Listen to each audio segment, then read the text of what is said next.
Okay, so welcome to day 19.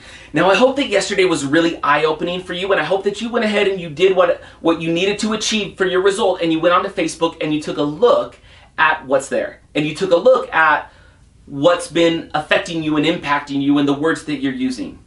Today we're going to start to make this shift. Today we're going to start to change your language patterns.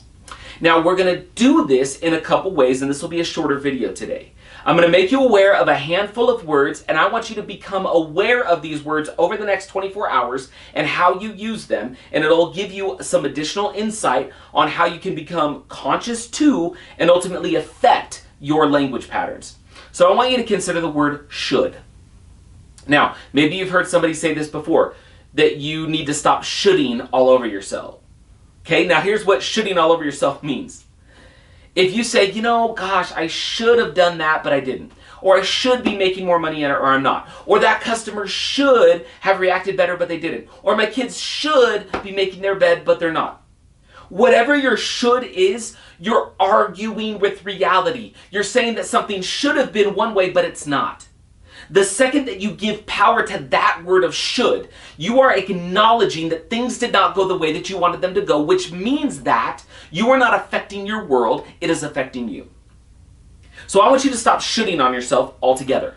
I want you to become aware of how often you use the word should, especially in a negative context. When you're talking about something that should have happened but it didn't, you got to become really, really aware of that. So I want you to today, here's what I want you to do.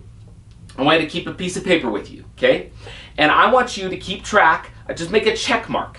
Every time you hear yourself think or say the word should, hear yourself think or hear yourself say the word can't, or hear yourself think the word probably. So should, can't, and probably, I want you to just make a check mark. And I want you to become aware, because here's the deal. Can't tells you that it's impossible, right? Again, you don't have control, something's controlling you. Probably means like you're not really sure, you're not really in control, it probably is going to happen. Okay, there's other substitutions. And we're going to talk about those over the next couple days. But I want you especially to become aware of how often are you saying should, how often are you saying can't, and how often are you saying probably. Because all of these are words that while they may not feel real negative, they actually are telling you and feeding your mind constantly this information that you are not in control, that something is outside of your control and you cannot impact it. By the way, it is impossible to achieve results if you are not the one in control of achieving them. That's why I'm having you do this. Now, I don't expect you to never say should again. I don't expect you to never say can't again or never say probably. There are times that those words can be useful.